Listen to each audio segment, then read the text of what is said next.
कैदी ने जेल से भागने का एक अजीब दिमाग लगाया। उसके लिए चम्मच ही जेल से भागने की चाबी थी। सबसे पहले उसने चम्मच को अपनी एड़ी पर 2-3 बार रगड़ा, फिर उसने गार्ड से साफ चम्मच से बदलने को कहा। इसी बीच उसके साथी ने गार्ड का ध्यान भटका दिया। गार्ड उसकी तरफ देखने में लगा कि उसने एक ही चम्मच लिया है, लेकिन असल में वो 2 चम्मच ले गया। अपने सेल में वापस जाकर उसने एक सिक्का निकाला और कुछ माचिस की तीलियों को जोड़कर एक छोटा सा स्टोव बना लिया। फिर उसने चम्मच को जोर से तोड़ दिया। एक नेल फाइल की मदद से उसने सिक्के को पीसकर उसका पाउडर बना लिया। उस एल्यूमिनियम पाउडर को चम्मच और नेल फाइल के जोड़ पर लगाया। फिर उसने माचिस जलाकर उन दोनों हिस्सों को जोड़ दिया। इस तरह एक छोटा सा औजार बन गया, जिससे वो दीवार के वेंट को काटने लगा। काम आसान हो गया और वह हर रात वेंट को थोड़ा थोड़ा काटता गया। दिन में वो टहलता, आराम करता और चुपचाप कटा हुआ मलबा अपनी जेब से निकालकर फेंक देता था। थोड़े समय में वेंट इतना बड़ा हो गया कि वो उसमें से निकल सकता था, लेकिन अब एक नई परेशानी थी। वेंट पर लगी जाली लोहे की छड़ों से जुड़ी थी और उसे हटाना मुश्किल था। काम के समय उसने चुपचाप एक लोहे की कील चुरा ली, लेकिन सुरक्षा जांच के वक्त अलार्म की चिंता हुई, तो उसने पहरेदार को कील दिखाकर कहा कि वह इससे कपड़े टांगेगा। पहरेदार ने मना कर दिया। असल में ये सब उसका ध्यान भटकाने का तरीका था। उसके जूते की एड़ी में पहले से एक और कील छुपी हुई थी। उसने उसी कील से जाली को हटाया। फिर उसने गीले अखबार को वेंट के आकार में ढालकर उसे दीवार से मिलते जुलते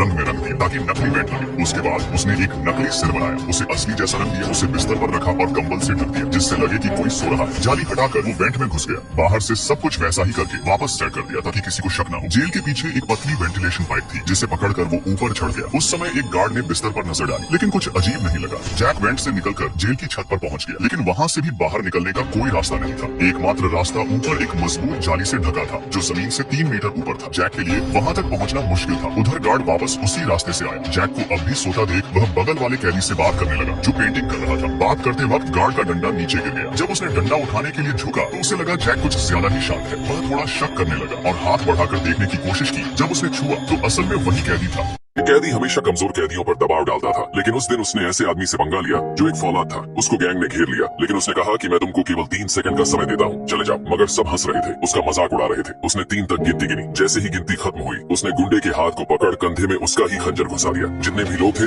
वो सबको ऐसे पीट रहा था जैसे कोई धोबी हो। केवल 30 सेकंड में उसने सबको पसार दिया। किसी की फिर उठने की हिम्मत ही नहीं हुई। कुछ दिन बाद वो जेल से बाहर आया और फाइटिंग गेम देखने गया, जहाँ फाइट करने पर बहुत पैसे मिलते थे, लेकिन इसमें बहुत रिस्क था, जान भी जा सकती थी। वो चुपचाप किनारे खड़ा सब कुछ देख रहा था। थोड़ी देर बाद वहाँ कुछ गाड़ियाँ आती हैं, जिनमें से एक आदमी निकलता है। ये एक अंडरवर्ल्ड डॉन था। मुकाबला शुरू होने वाला था, जिसमें एक टोपी वाला था जो कई मैच जीत चुका था। वहीं दूसरी तरफ अंडरवर्ल्ड डॉन का एक आदमी था, जिसे लोग दानव कहते थे। ये सीधा आदमी की पसली तोड़ देता था। अब तक इसने 56 लोगों की पसली तोड़ी थी। अंडरवर्ल्ड डॉन ने उससे कहा कि सामने वाले को खत्म कर देना। थोड़ी ही देर में मुकाबला शुरू हुआ। टोपी वाले ने एक मुक्का मारा, लेकिन दानव को कुछ नहीं हुआ। वो दानव को मारता जा रहा था, लेकिन उसका वार बेअसर था। दानव ने उसे एक लात में नीचे गिरा दिया, फिर उसके ऊपर चढ़कर लगातार मारने लगा। उसकी भी पसली टूट गई। दानव इस फाइट को जीत गया था। अंडरवर्ल्ड डॉन को उस आदमी ने पैसे दिए जिसका आदमी हार गया था। आदमी टेंशन में कार के अंदर बैठा, तभी पीछे वाली सीट पर वही आदमी दिखा जो जेल से छूटा था। उसने कहा कि मुझे भी फाइट करनी है और मैं जीत गया तो 60% मैं रखूंगा। लेकिन फाइट कराने वाले ने कहा ये कोई बच्चों की फाइट नहीं है और वैसे भी तुमको कोई एक मुक्के में नीचे गिरा देगा। लेकिन कैदी ने उसे पैसों का लालच दिया, जिस वजह से वो मान गया। आदमी कैदी को अंडरवर्ल्ड डॉन के पास लेकर गया कि वो दानव से लड़ेगा, लेकिन डॉन ने उसका मजाक उड़ाया और कहा कि पहले छोटे फाइटर से लड़ लो, तुम्हारे बस का नहीं है। इतनी बेइज्जती के बाद भी कैदी चुप रहा। फिर उसने पहले मुकाबले में हिस्सा लिया, जिससे मुकाबला होने वाला था वो बहुत ताकतवर था, लेकिन कैदी ने उसकी कमजोरी पहचान ली। जब मुकाबला शुरू हुआ तो गुस्से से सामने वाले ने हमला किया, पर कैदी ने एक लात उसकी गोदी पर मारी, फिर उछलकर मुंह पर एक बार में मारा। कैदी फाइट को जीत गया। फाइट करवाने वाला बहुत खुश हुआ। फिर कैदी ने दूसरी फाइट में हिस्सा लिया। इस बार भी ताकतवर फाइटर से सामना हुआ, लेकिन कैदी ने पहचान लिया कि एक मुक्के में इसकी कहानी खत्म है, और वही हुआ। उसने घूमकर एक मुक्का मारा।